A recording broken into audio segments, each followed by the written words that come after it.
Fala aí, investidor e investidora, meu nome é Gabriel, sou analista CNPI e nesse vídeo aqui de hoje a gente vai fazer uma análise bem fácil, bem rápida, bem dinâmica sobre um dos múltiplos disparadamente mais utilizados aqui na Bolsa de Valores, que é o múltiplo P sobre VP, tanto utilizado para ações como também para fundos imobiliários. Mas por mais que seja um múltiplo muito fácil de ser analisado, muitas pessoas utilizam esse múltiplo nas suas análises, ele tem algumas pegadinhas. Então, o intuito e o objetivo aqui desse vídeo é desmistificar algumas dessas pegadinhas e entender como que ele pode ser aplicado da melhor forma.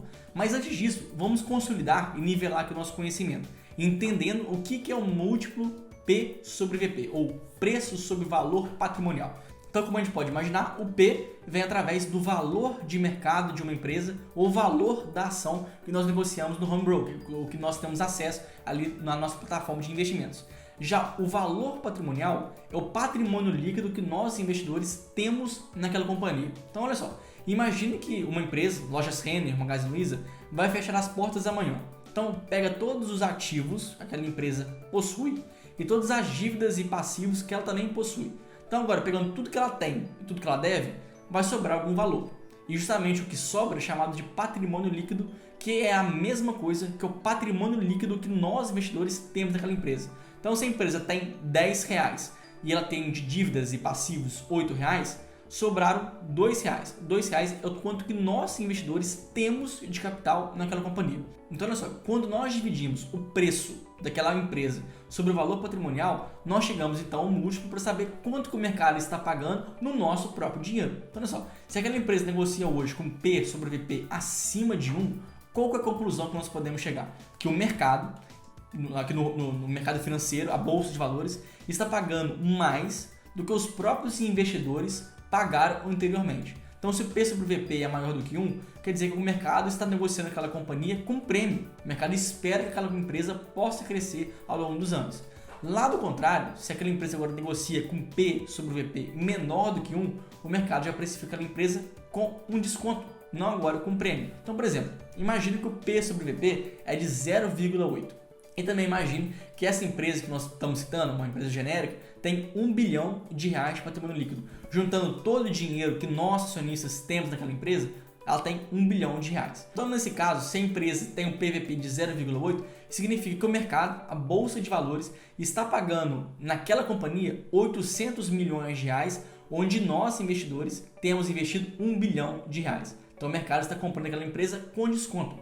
A gente sabe que, obviamente, que quanto mais descontado uma empresa for, mais a gente está pagando barato, melhor deve ser os nossos investimentos. A gente sempre quer comprar aquela boa empresa com preço descontado. Então, a princípio, a gente poderia pensar que quanto menor o P sobre o VP, melhor para nós investidores. Está comprando uma empresa com desconto. Só que aqui que surge a grande pegadinha, porque nem sempre uma empresa com P sobre VP menor do que 1 é de fato uma companhia interessante. Às vezes essas companhias escondem algo que o mercado começa a precificar como algo muito perigoso. Então agora, para entender se essa empresa que está com PVP menor do que 1, ela é realmente boa, está descontada, ou se é uma empresa ruim, que não vale a pena a gente investir, a gente pode utilizar o conceito de geração ou criação de valor. Esse é um conceito aqui muito conhecido, muitos de vocês obviamente já ouviram falar disso, embora não seja algo tão simples e prático da gente analisar, porque não existe um indicador se uma empresa gera ou destrói valor ao longo dos anos. Mas ainda assim a gente pode entender de uma forma bem didática como que isso funciona na prática. Então agora imagina que toda empresa tem um custo de capital. Inclusive que nesse vídeo a gente fez uma análise completa, fez um valuation completo de 3 empresas, analisando como funciona esse custo de capital. A gente poderia entender esse custo de capital como qual é o custo que aquela empresa tem para se manter dentro da Bolsa de Valores. Então olha só, toda empresa em maior ou menor grau tem algum custo de capital. Imagina aqui hipoteticamente que alguma empresa tem um custo de capital de 10% ao ano. Então olha só, o que seria uma empresa que gera valor? Seria uma empresa que tem mais rentabilidade, aqui o ROI ou ROIC, do que ela tem de custo de capital. Então uma empresa que gera valor tem ROI ou ROIC acima do tanto que ela precisa para se manter anualmente. Então olha só, se o custo de capital é 10%, uma empresa que tem um ROI de 12%, ela gera valor ao acionista. Isso aqui é interessante. Então, quanto maior essa diferença entre o ROI e seu custo de capital, melhor. Agora, se uma empresa tem um custo de capital de 10%, ela tem um ROI de 8%, essa é uma empresa que destrói o valor ao acionista. Aqui seria realmente muito perigoso. Geralmente, aqui as empresas têm um custo de capital que gira entre 10% e 15%. Por isso, é interessante que a gente procure empresas que tenham um ROI que fique acima desse patamar, porque essas seriam as empresas que têm uma boa geração de valor acionista e a cada ano que passar, os acionistas vão ser remunerados por causa disso.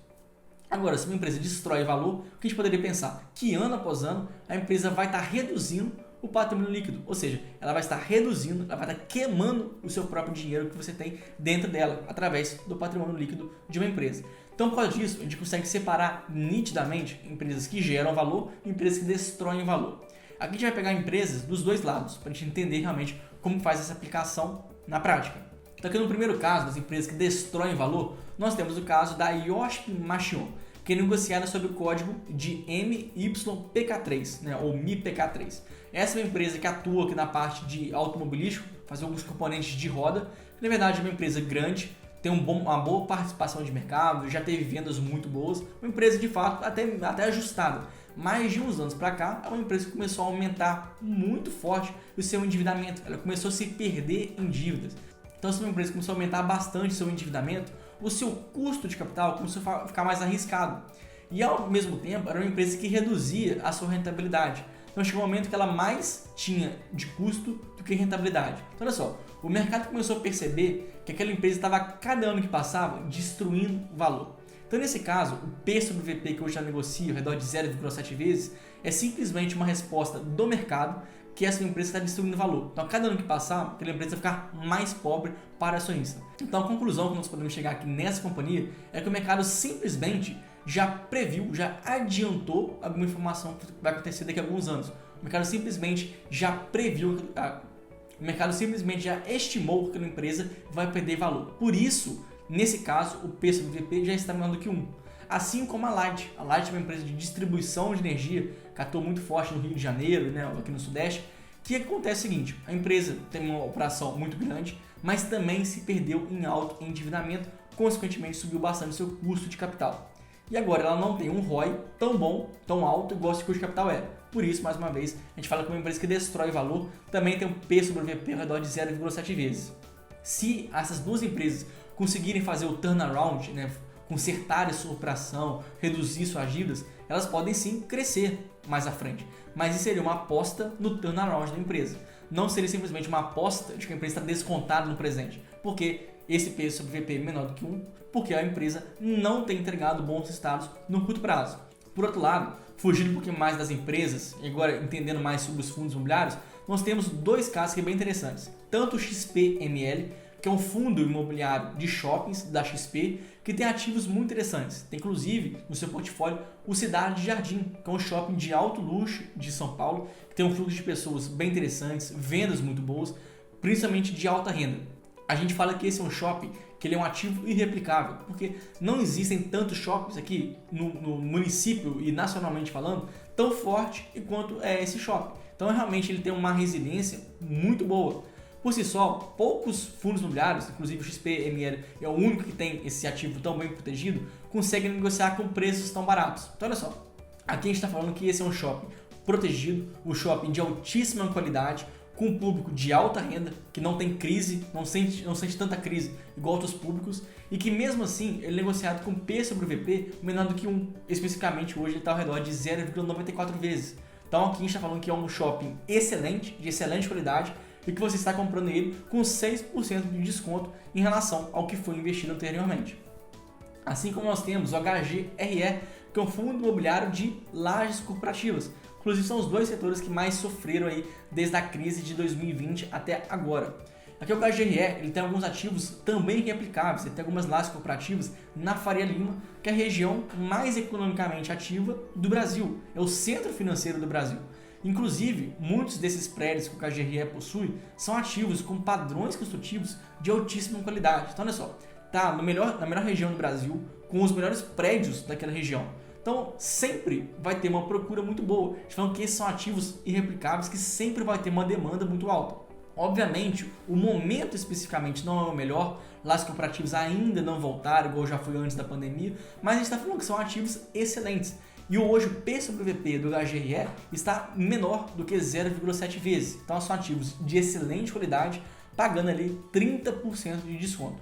Obviamente isso aqui não é uma recomendação de compra nem de venda, isso é simplesmente uma análise didática, mas ainda assim para a gente entender como que funciona esse critério de geração de valor ou destruição de valor. Agora, também vale comentar que o P sobre VP ele tem algumas limitações, então não são em todos os setores ou ativos que nós podemos utilizá-lo. Então, especificamente em fundos imobiliários, em empresas financeiras, os bancos e empresas de energia e saneamento básico, esse múltiplo P sobre VP ele é muito bem utilizado. Então você pode sim adotar esse critério aí tranquilamente, que você vai ter respostas bem interessantes e bem fáceis de você entender. Principalmente quando você faz a análise do PVP com o ROI daquela companhia.